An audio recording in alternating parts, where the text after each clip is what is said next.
in a changing climate.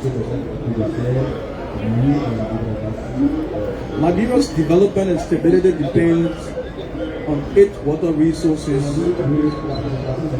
Climate change is eroding this foundation, threatening public health and future for children. This session positions Liberia's security as a pillar of national adaptation, highlighting Liberia's leadership in regional dialogue. It will promote collaboration and explore scalable actions, solutions including nature-based approaches, climate resilient water systems, and innovative technologies, among others. The objectives are Liberia present progress, challenges, and opportunities in building a climate resilient water sector.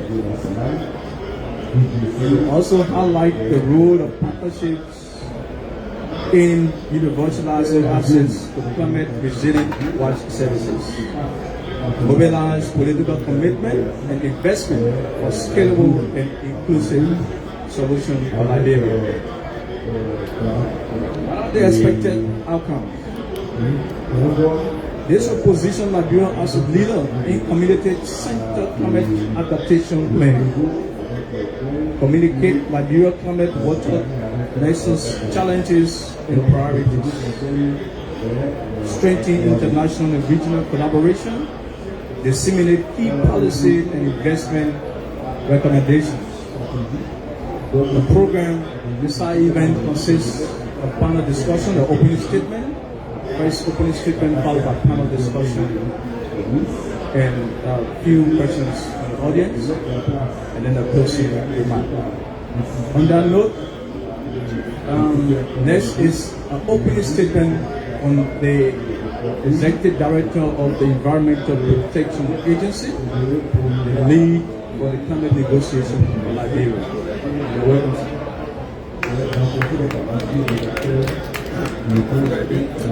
Thank you very much. Colleagues joining us, especially from Liberia and other places, distinguished delegates, partners, ladies and gentlemen, good afternoon. It is a great honor to welcome you to this important discussion on water resilience, securing Liberia's future in a changing climate. On behalf of the government of Liberia and the EPA, I extend warm appreciation to our partners, the National Watch Commission, UNICEF, WaterAid, UNDP, and all organizations represented here today and who have been helping us for their continued commitment to advancing resilience and sustainable development in our country. Water is the lifeblood of our ecosystems, our health, and our economy. It sustains agriculture, empowers communities, and defines our survival. Yet today, Liberia water systems are under growing threat from the impact of climate change. Unpredictable rainfall, prolonged drought, floods, and sea level rise are undermining water availability and water quality, directly affecting public health, food security, and national stability. For Liberia, securing water means securing resilience. It means ensuring that every household, every health center, every school has access to safe and reliable water. It means protecting the wetlands and rivers that regulate our climate and support our biodiversity. And it also means treating water not as a sectoral issue, but as a national resilience strategy. In our updated NDC 3.0, Liberia has placed strong emphasis on adaptation and water security, including targets for freshwater ecosystems, mangrove restoration, and climate resilient water systems. These commitments are a reflection of our conviction that water is not just a resource, it is a foundation for sustainable growth that bridge between environmental protection and human development. Today, dialogue provides us with an opportunity to showcase progress, acknowledge challenges, and strengthen partnerships that make resilience possible. We must share lessons, exploit nature-based and technological innovations, and above all, commit to action that can be scaled and financed sustainably. As we deliberate, I encourage us to think beyond projects, to think about systems, about communities, and about generations depend on the decisions we make today. Let us also use this space to build stronger regional and global collaboration so that Liberia can contribute to the benefit from collective efforts to secure water for all changing climate or for a changing climate. Together, let us transform our vulnerabilities into opportunities for resilience, inclusion, and hope for all, for our own generation and generation to come. Thank you. Let's give it up. Let's give it up. Thank you, Edie, for that sound statement. Together, let us turn our vulnerability into inclusion, stronger action, global and regional collaboration to address water sanitation and hygiene within Liberia. And for the first time, the WASH has been included into our nationally determined contribution, which is a milestone for us as a country. I mean, most of the side events that we have visited, when we get there and inform then about the progress we have made, I mean, we have been applauded, but there have been other countries that still find it difficult for them. So let's give it up for America. So next is our panel discussion. For our panelists today, we have Terry from the Environmental Protection Agency. Please put your hand on, let them see you. Terry is our national focal point for freshwater ecosystem. He works with the Environmental Protection Agency. Today we also have Dr. Amadou Sisse. He's the Deputy Country Rep for UNICEF. He's directly online, and he will also be partaking in the discussion. One of our panelists is a very experienced person within the WASH sector. He's Mr. Chuchu Selman. He's the Country Director for Water Aid Liberia. Please give it up for him. He's also online. We also have Honorable George W.K. Yango. He's the Chief Executive Officer for the National Water Sanitation and Hygiene Commission. And he will be online as a panelist as well. And we say welcome. Please give it up for Honorable George Yango. Mr. Timothy is representing the CSO of Liberia. We say you are highly welcome. Please give it up for Timothy, who have been there advocating on behalf of the WASH sector as well. Last but not the least, we have Mr. Selma Salimatu Giriyene. She is the program specialist and team lead on the Inclusive Growth and Sustainable Development portfolio of the UNDP. Please give up for Salimatu. It's impressive. So we have two persons that are in person with us, and we also have the rest of the panelists online. So let's get the business. So the question is for the EPA representative. We want to know, with the involvement and the EPA being the lead in all climate activities in Liberia, how is the EPA ensuring that WASH systems are not just climate proof, but integrated into national adaptation and resilient planning frameworks, particularly at local level? Thank you so much. I'm happy that the operation stated that for the first time, WASH as a sector have been included into the nationally determined contribution. That speaks to the fact that in terms of integrating WASH into our different policies, Liberia have been able to take a qualitative leap to be able to include water, sanitation, hygiene into our nationally determined contribution, which is the climate change action plan of the country. What can we do next? What can we do next is to move beyond just having it on paper, is to make sure that we knock on the doors of our different partners to be able to make sure that we move towards the implementation. How can we have a robust water sector in the country? How can we be able to make sure that we look at our different policies, so that land our policies, so that because we notice that most of our water-related policies are obsolete.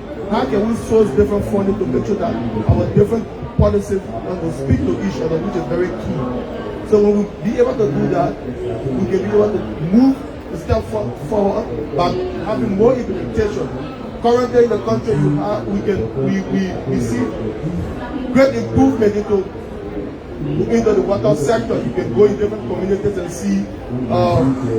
You can see wash facilities. You can see water and sewer. You can see facilities all around the country, to some part of the country. We need to make sure that all of the water-related sectors be able to speak to one another. We should not be like sometimes we laugh at what happens in the infrastructure sector. The roads are being built, and then they have the big cut into for different. So sometimes it's improving. So let's make sure that our different water-related agencies be able to speak to one another, so that we can be able to foster the kind of collaboration. At the national level, we are making sure that we move beyond having just watch and freshwater, the protection of freshwater ecosystem in our NDC. We want to make sure that we have sufficient resources. We engage our partner meaningfully to have funding mechanism for the implementation. And so that's where we are at the moment, and we hope that all of our partners who have been engaging can be able to come to the aid of Liberia to make sure that water, fresh water, and ecosystem in the water sector be very robust as we move towards the implementation phase of the NDC. Thank you.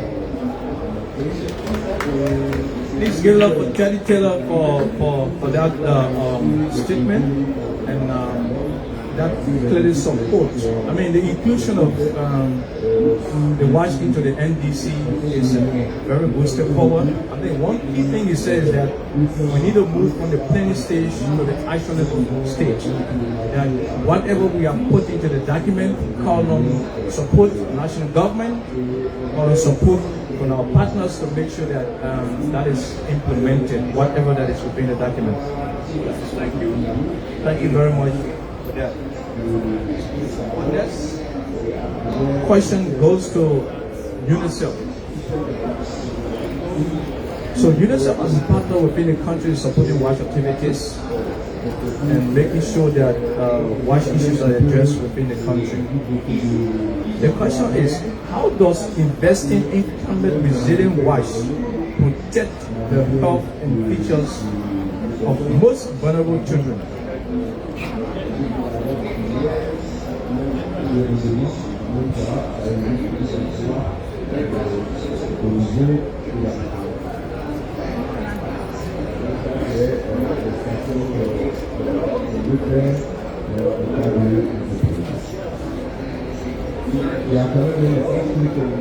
Yeah, hello?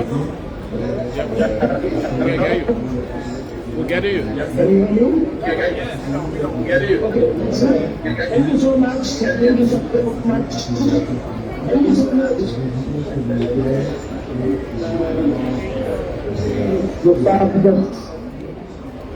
When we are talking about unity, change and pollution, affected by every diseases. Image show disability affected children who are physiologically more vulnerable and often have a limited control over their environment. This was highlighted to global in class to know what we are talking about.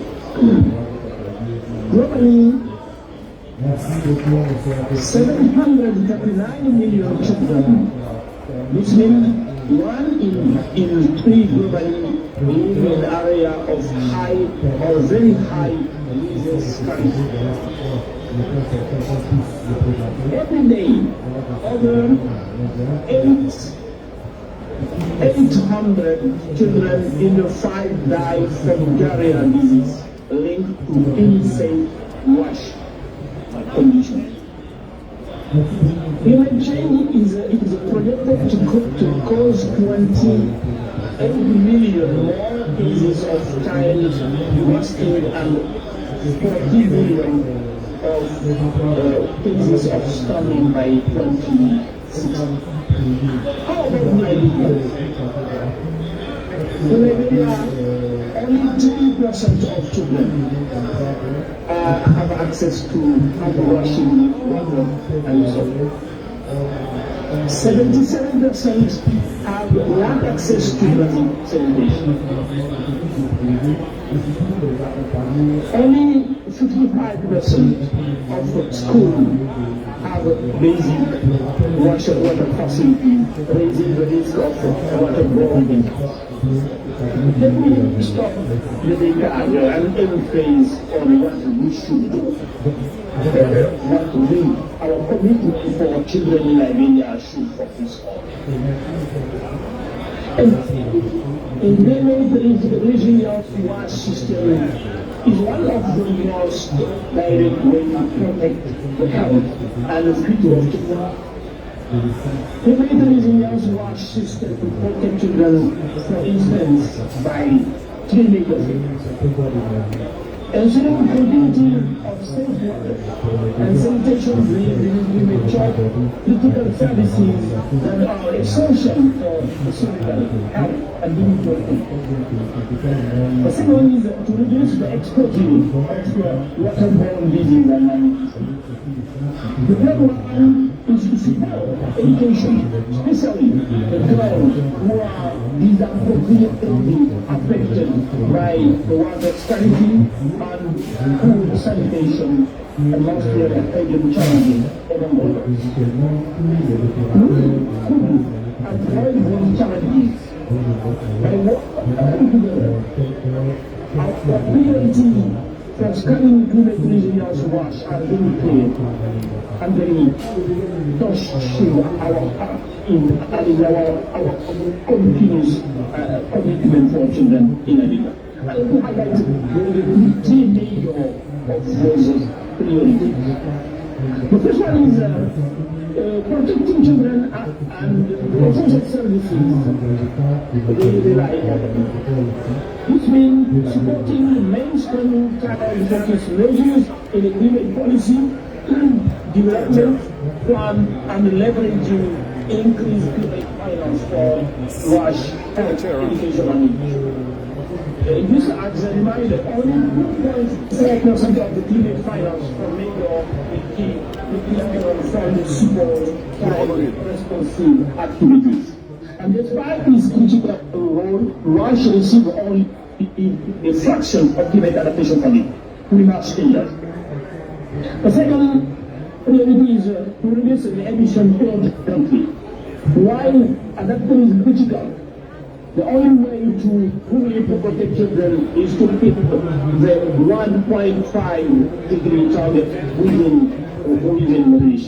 We have just finished a study on a solar investigation in Liberia, and we are supporting the capacity building and the solarization of the health facilities and water system, which we need forward for studying. The third opportunity is to unlock communities, especially children and young people. They must be recognized as the agent of change and include meaningful climate making. I would like to take this opportunity to congratulate the government of Liberia again on having ensured the inclusion of children, youth, and WASH in the updated NDC 3.0. For proactive resilience, climate resilience WASH is not just infrastructure. It is a promise to every child that the education, development, and future will be washed away for the next two in Liberia. Thank you so much.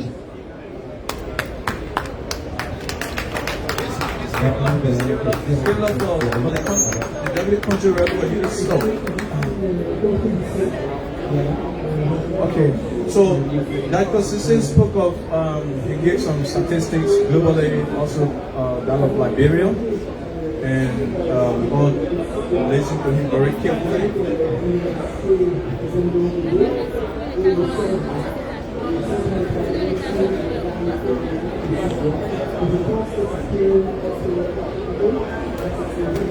So, Dr. Sissin spoke of global statistics on water sanitation and hygiene, and that of national statistics, about 37% of business sanitation, water services, 55% of our schools also have access to business sanitation. But the gap is there, and that is where UNICEF is calling on all of us as government to support the process and making sure that children inclusion is also there in the signing of the Clark Declaration,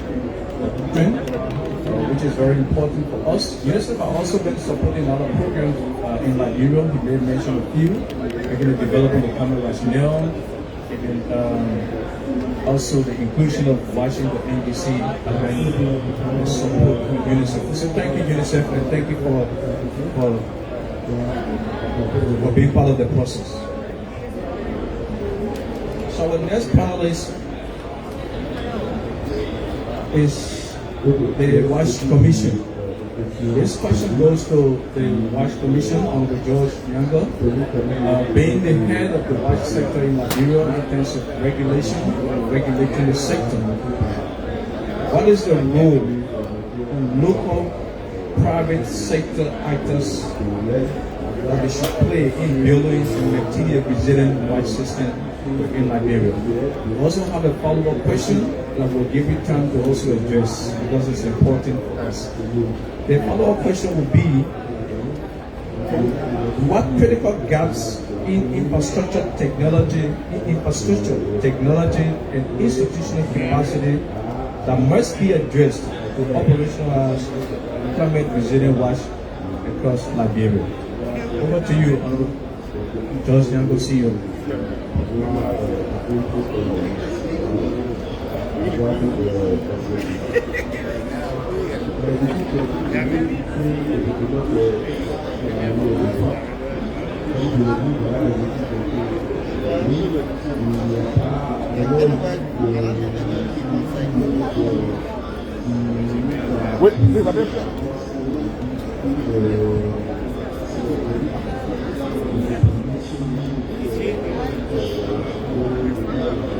Part of this discussion, a very important one, at a time when the world is trying to cope with the changes that are imposed on our development, especially the white sector.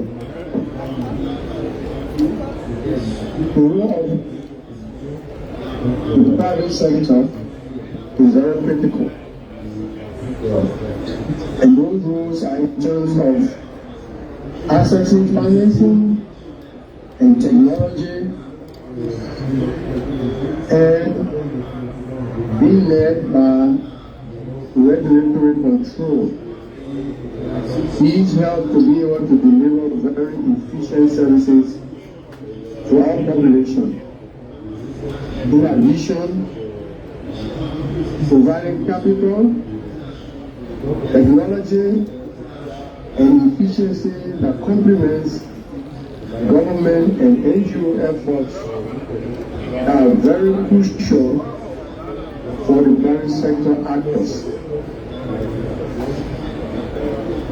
We know in our advanced stages, the private sector role can stay into direct service delivery through partnerships or private ventures, financing innovation, policy advocacy, and corporate social responsibility. This engagement is vital for improving service delivery, especially where public resources are limited, and for creating sustainable, scalable solutions to address service gaps. Today in Liberia, UNICEF, the Commission and other partners are working assiduously to be able to identify local watch partners to the extent of their involvement and possibilities for domestic financing opportunities.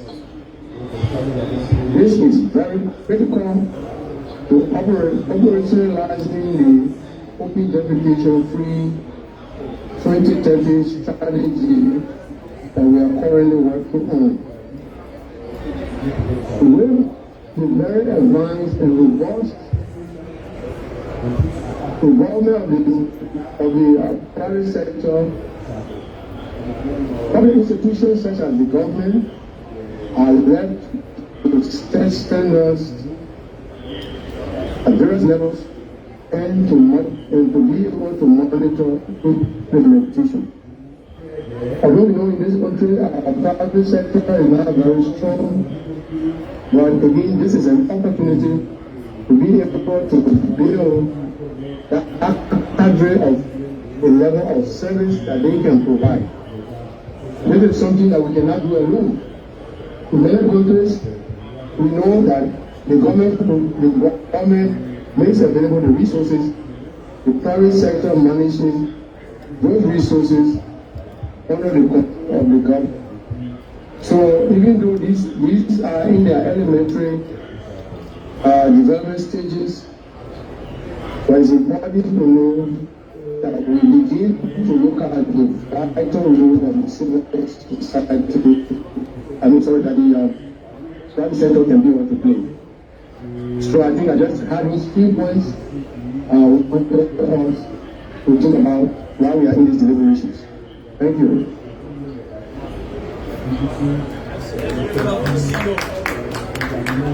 Technicians, you okay?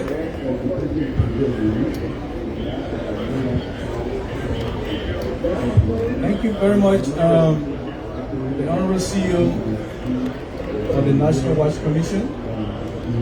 I want to say thank you for your contribution. Thank you very much.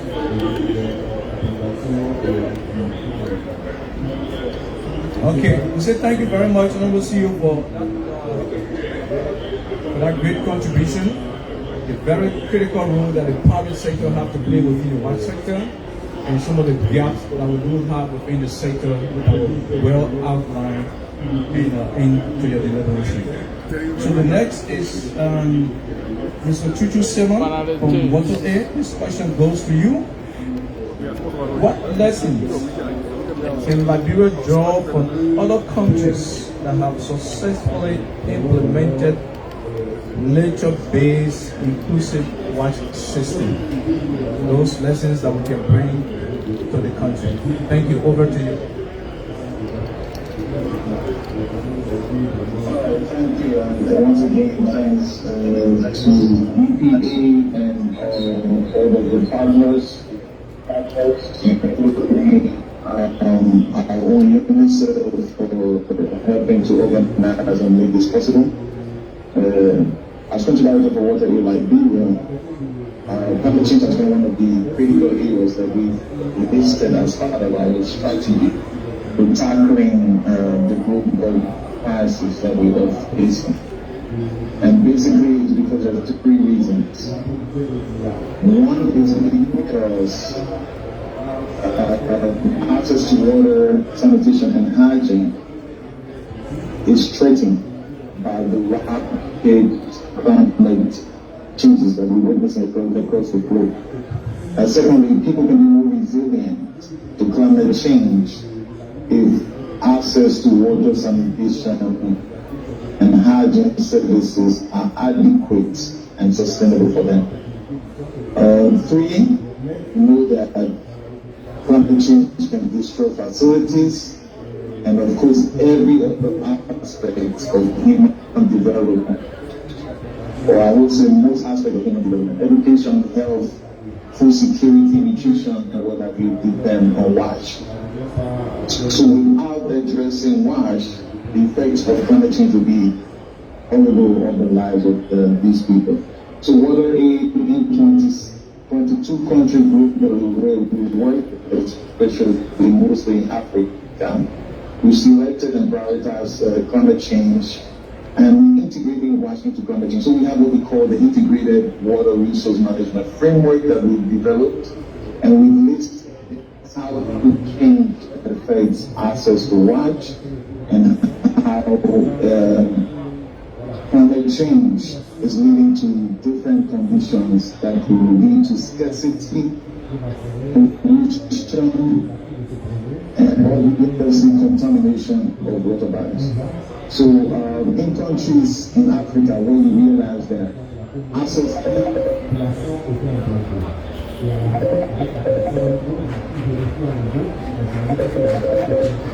monitoring program reports state that it's only 3 of 1 people around the world have access to water, but in Africa, for example, the rate is even discouraging, especially in sub-Saharan Africa. When you go to some of the countries we work in, for example, Niger, or even Chad, you will realize that droughts and other things have led people to facing a lot of conditions that are worsening their health. So we do multiple water use in our programming, and we look at not just water for human consumption, but water also for food security, water for natural resource management, especially for trade in between countries, and we look at water for agriculture, for other domestic use, even energy production. And we have seen that water for human consumption being a critical aspect of what we do can be sourced from different areas, which especially in Africa where we rely on groundwater. And groundwater harvesting is a key aspect, and that's why we have emphasized that in developing the NDC, we should prioritize WASH and integrate it because we know it is a way of improving health outcomes. So in water aid, we have both looked at measuring and working on groundwater and building community resilience by empowering them to know what resources they have in terms of water resources, in rainwater. So we've been able to capture rainwater through rainwater harvesting and use for human consumption as well as other domestic purposes. We have been able also to work within their communities, especially with the hydrogeological department, to even study on the groundwater, the changes, elevation, and depiction of the natural water resources that they have, to plan well ahead of any change. So basically, community empowerment in the fight against climate change, especially to sustain water resources, is quite critical. In Serenine, for example, where I work, we also use the gravity-fed system, which is a natural solution to accessing water for drinking, and where we use the natural habitats to create dams through which water can flow and communities can have access. It's a very effective way and cost-effective way to reach you can give access to communities. In a country like Niger and most of the Sahel region where drought and farming is more, you have more conditions of drought and farming in those places. We also secure dams or build dams where animals, for example, can go and have access to water. So water is used in some of these places for agricultural purposes or for raising livestock. I have faced or have interacted with private sector actors, especially most of those that are dealing with agriculture for food production or crop production, and they have approached us on irrigation measures for the farming. And in Liberia, I think that's one area we could explore, given that Liberia should be considered, the food basket for probably most of the African countries, given our context and the comparative advantage we have, when it comes to rainfall. I was shocked a few months ago, when we hosted some delegates and realized that the water quality in Liberia is something that a lot of strangers and guests complain from. That's something that could be also looked at to ensure that the quantity of water that is produced within the country, we can guarantee safety and health, especially of those that will be visiting, so that even water can be not inputted as we still witness. So to end my whole first presentation, I would say multiple water use is quite important. So we need to look at water and sanitation from an integrated standpoint of integrating water, sanitation, and hygiene in human development, building community structures, and working with the government and partners to build strong systems that will lead to sustainability. So the impact of climate change cannot be felt on people as it is right now, so that access to water, sanitation, and hygiene can be a true frontline defense and a mechanism for adaptation in the fight against climate change. Thank you. Mr. Sema, thank you very much. You started very well and you ended very well. Wash, the adaptation for wash or the increasing wash issue is very key.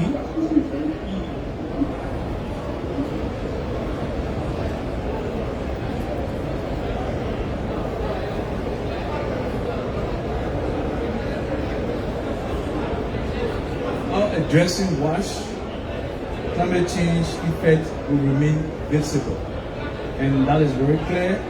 He also mentioned that Liberia as a country, we have an advantage with our rainfall, and we should not only be importing water, but now, we should be talking about exporting water as well. He also talked of few activities being implemented at the local levels that can be scaled out in Liberia. Thank you very much, Mr. Sermon, for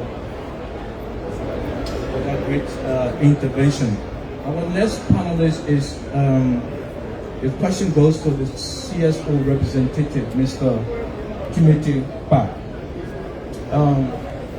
Being on the advocacy side and being involved within the water sector, advocating for the standing committee on water sanitation and hygiene with support from Water Aid and other partners, we want to know, how can civil society and communities be meaningfully involved in the planning, monitoring, and long-term maintenance of water systems to ensure sustainability and accountability? Thank you. Thanks so much for that opportunity given to civil society, and thanks to UNICEF, Water Aid, and our development partners for allowing civil society to stay on the table as we discuss the issue of climate change and wash. As you are aware, in Liberia, the realities of climate change are already visible. The rising sea levels are contaminating fresh water sources. Unpredictable rainfall is affecting water, and flooding is damaging community sanitation system.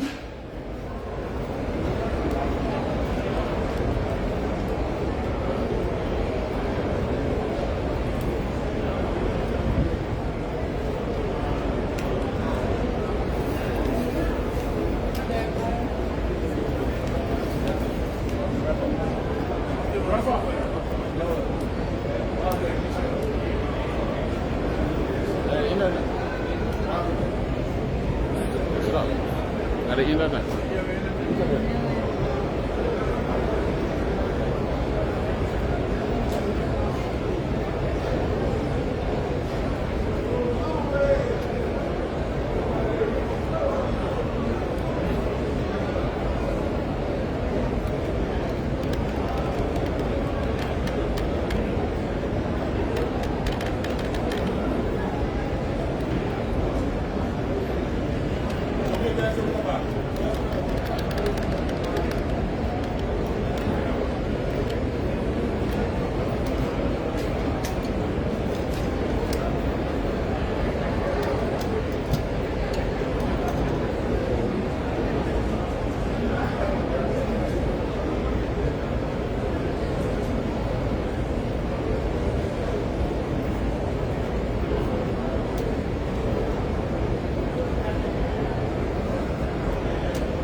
And also community contribution.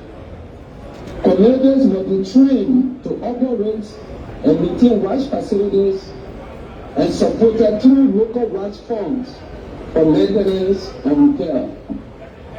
This builds both accountability and sustainability as we improve the wash sector of our country. The last thing that we would like to see is integrating climate resilience where community wash plants address climate through nature-based like mentioned by Water Aid and also the same protection.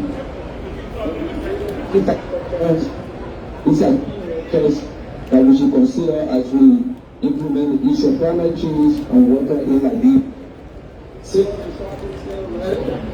To partner with the government, the National Wash Commission, EPA, and other relevant government institutions, and also working with our global partners, the Water Aid, the UNICEF, and the national legislature of our country, to make sure that these principles are real.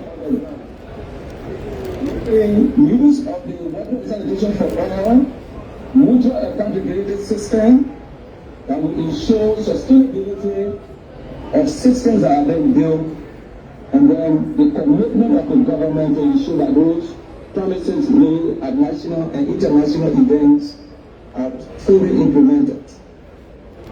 To conclude, because of us, climate adaptation began with empowered communities, those who own their citizens, sustain their water, and safeguard their future. We want to say thanks to the government and our partners for this great forum. Thanks for the support.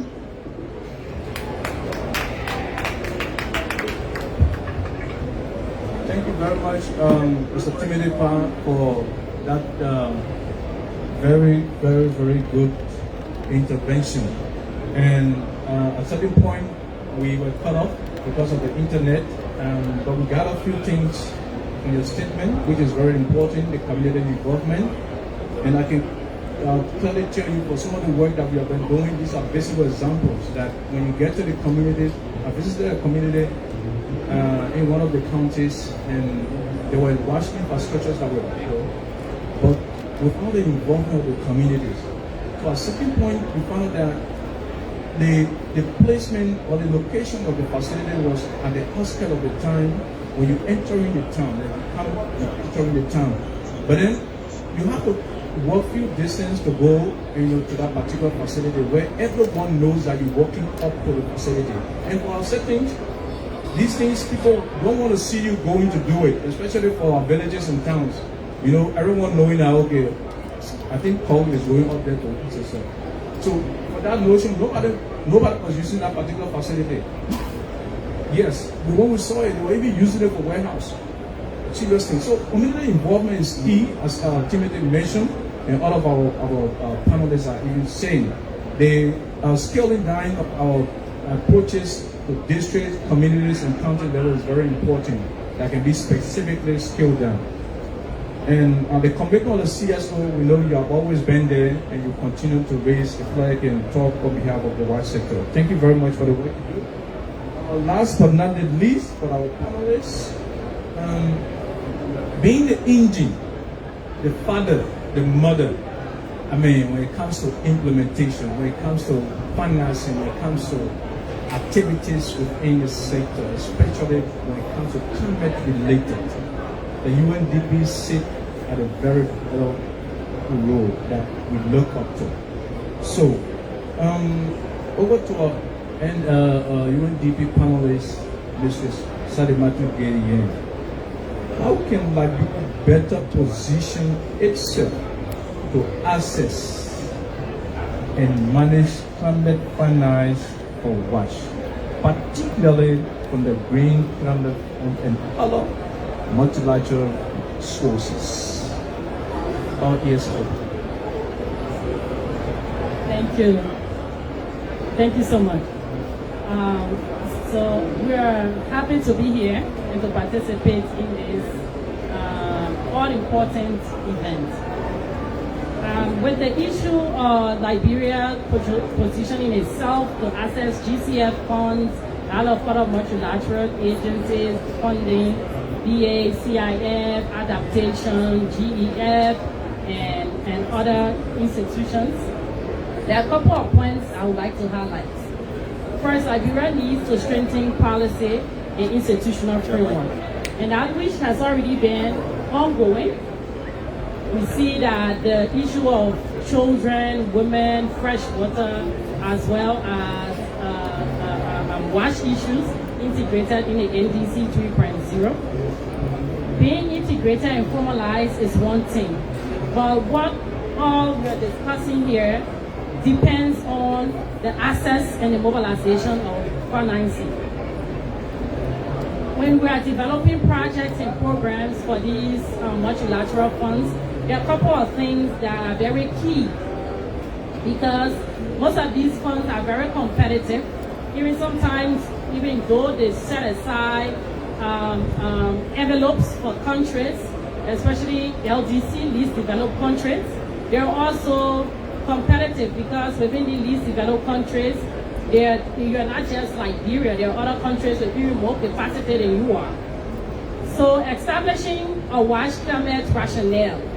First, when you are developing a project, how do we integrate the public health, the WASH issue, the climate and environmental issue, and also ensuring that in the rationale, we make that investable. How does the rationale speak to the problem? We identify the problem. What's the solution? What's the benefit? How do we upscale the project? So these are things we have to take keen note of. And also there are several alignments to GCF and other multilateral project criteria that is set. They're also keen on countries' ownership, that national ownership. The fact that we have the NAVs, the BTR is almost completed. We have the NDC 3.0 watch sector. We have the GLAB. We need to ensure that all of these documents speak to each other and they are in fact aligned with the arrest agenda, which of course we know the NDC is, so that when it comes to targets and outcomes, that we have to ensure that they are measurable, that they speak to each other in their time for reporting and make it easy to access data. What does the proposal seek to demonstrate? What are the alignments of it? It says adaptation or mitigation benefits or their co-benefits thereof. These are things we look at, and we also are very keen, for example, for the adaptation and mitigation benefits. An example would be a flood resilient sanitation infrastructure project. And that takes me to an experience a couple of weeks before I came over here. We had a visit in the West Point. The country director, the resident representative of UNDP and myself, and a few members of our team, we decided through the invitation of National Housing Authority. So we visited the West Point, and we were so down and amazed and disappointed in the the way how West Point is in fact affected when it comes to the issue of watch and climate change. The other panelists talk about the sea level rise and the desalination of fresh water. You will have a first-hand experience when you go to West Point, not just on the main road to the city hall of West Point, but in the very community. There you will understand the impact of these issues that we are discussing here. So we are currently, as UNGP, working with UN Habitat and the National Housing Authority, developing a proposal on urban resilience project. But before we do that, in 2026, we are bringing all parties to the table for the first time in Liberia, as things to be corrected. We intend to host the first National Urban Resilience Forum, where we develop not just a medium-sized project. We need to make sure that we invest more in bigger-sized projects that will incorporate issues of public health, issues of water, issues of climate change, issues of urban design, so that when we are targeting these multilateral funds, we are not going to be submitting programs and proposals of 5 million or 2 million, but we are targeting 20, 25, 30 million programs that will affect all sectors in an integrated approach. Another thing Liberia should take into consideration when positioning itself is capacity building, technical and financial capacity. UNDP has positioned itself to attract high-level technical capacity both at country and regional level to ensure that we support governments in attracting and mobilizing these funds to address some of the pressing issues of climate change. There are other institutions who are also accredited entities like the African Development Bank, UNICEF, WaterAid, AFDP, and all of these institutions come together and they have the capacity to work on whether it's adaptation of GCF, of JEF funding, or even with the Norwegian funds. But more to that is how the technical capacity in these different government institutions are mapped out. And because there are several things that go into project or program development. We start at the planning phase, we come to the proposal, the implementation, the midterm evaluation, at the end of the project, terminal evaluation, whatever of skill. We need the technicians to be more involved at every level, whether it be a analysis of vulnerability assessment in a sector, and everything from bottom to top approach and at every level. So at the time these programs are developed or resources are mobilized, we are not just coming to as entities or international partners and to start to develop these capacities and getting governments to get involved or own the project. They have to be the head and run it. We are just there to provide support and technical capacity and identify this funding and the opportunities where they are. We also need to encourage the sector investment from WASH and to encourage both the Ministry of Health, the National Public Health Institute, WaterAid, and the WASH Commission to be more involved with EPA and collaborate more with the different partners, and even from the international or the development partners specifically. How does UNDP partner with UNICEF, with UN Women? How do we come together as development partners and develop one proposal? Because now there's so much scarcity in international funding, the ODA and the different sectors of development funds are drying out. So the competition is high.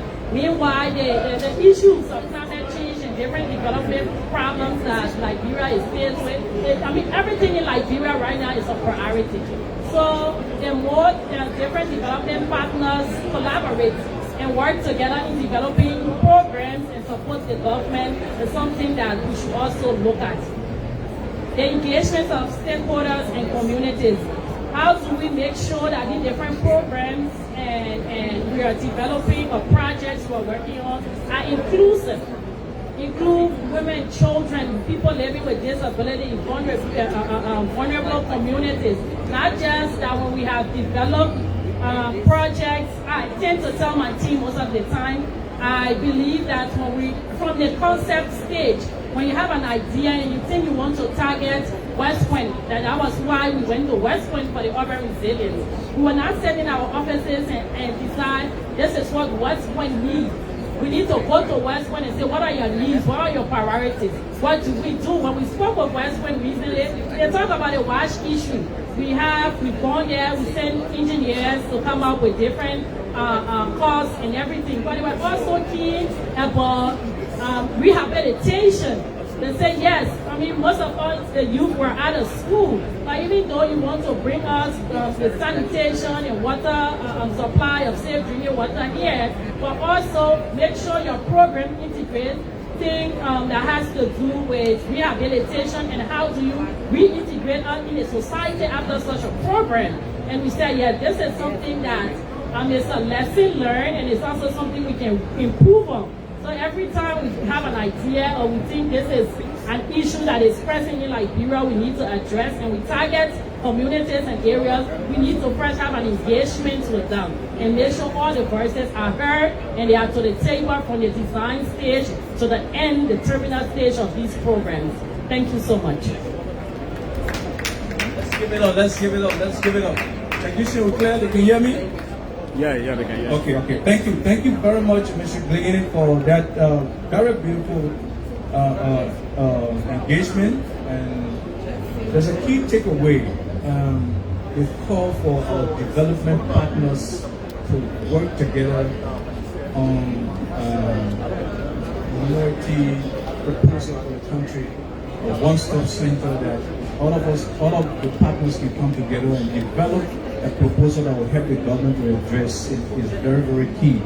And you made mention of the upcoming 2026 National Urban Resilience Forum that will be inclusive and multi-sectoral approach, which we look forward to. And all of us, we know it's a very, very good thing to do if we start to work together to make sure that the sector is addressed.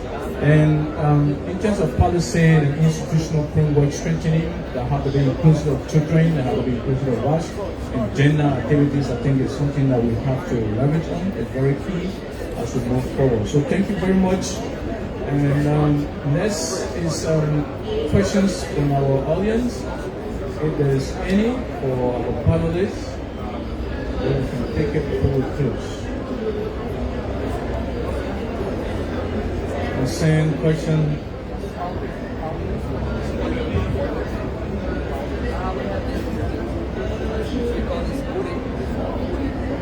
Thank you very much.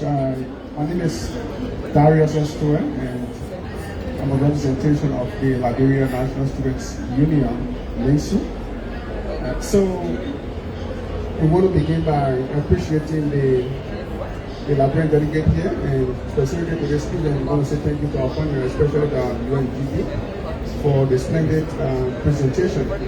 However, when I listened to the WASH Vision Director, we were outlining some of the major challenges when it comes to the usefulness of the projects being implemented over the time to be used by people or Liberians in both rural and urban areas, and then they are being abandoned. I think there's some basic things that are lacking. So for instance, as you try to mention that, for instance, if we want to implement a project in a specific community that the people actually need what you are thinking about, there is a need. There's something called community entry. There's a need to go to that particular community and ensure that you do an extensive, community need assessment. Having the people themselves involved, understanding what their needs are. What exactly? So you're thinking about, for example, constructing a school. They don't need school, for instance. You're thinking about bathroom. They don't need those wash facilities. So if you have the community leaders, the influential people, the community self-involved, in the implementation of your project, I think, it's not going to be a wasteful spending in a particular community. And one thing it does is that it also helps in the implementation and sustainability of that particular project there, because it's going to be useful. And the people will create a sense of community now to manage it very well, even in your absence. So once again, we want to say thanks so kindly for the presentation, and thank you. Thank you very much. Please let's give it up for all of our panelists that are in the house today. Please let's give it up. I want to say thank you to all of you. Thank you for being here, for taking all of your time, your business schedule. Our team from Liberia, the Water Aid, the UNICEF, the Rice Commission, CSO, all represented. We say thank you to all of you who also left on our schedule to also be here. We say thank you very much. So for our closing call to action, we'll give it over to UNDP. Thank you. Thank you so much. And thanks to all other panelists and our colleagues in Liberia and those online, and thanks to everyone. So this event is very crucial, and the other panelists, Chuchu, I think from Action Aid, Water Aid, strike a point on rainwater harvesting and exploitation of water. The thing about Liberia, we believe that as Liberians, we're so endowed. So we tend to downplay important issues, some of these things. But countries around us, like Togo and other areas, they are actually experiencing the depletion of groundwater resources. And there are several technology and designs in the world. When you travel, there are places people have green roof where they are actually harvesting rainwater and storing it. There are wastewater treatment areas. I was opportune to travel to Israel and visited a wastewater treatment plant, and after the treatment of wastewater, you wouldn't believe that the people are actually using it for drinking water.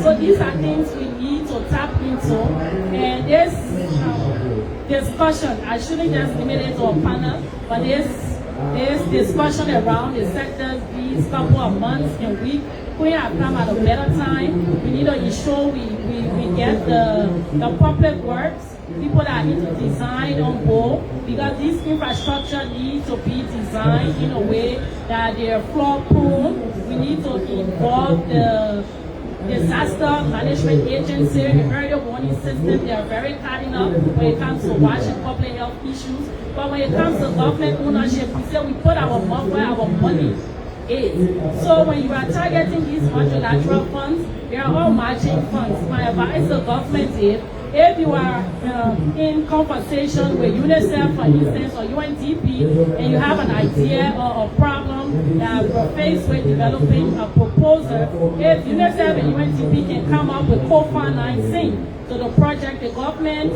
like one of GCF requirements is cash.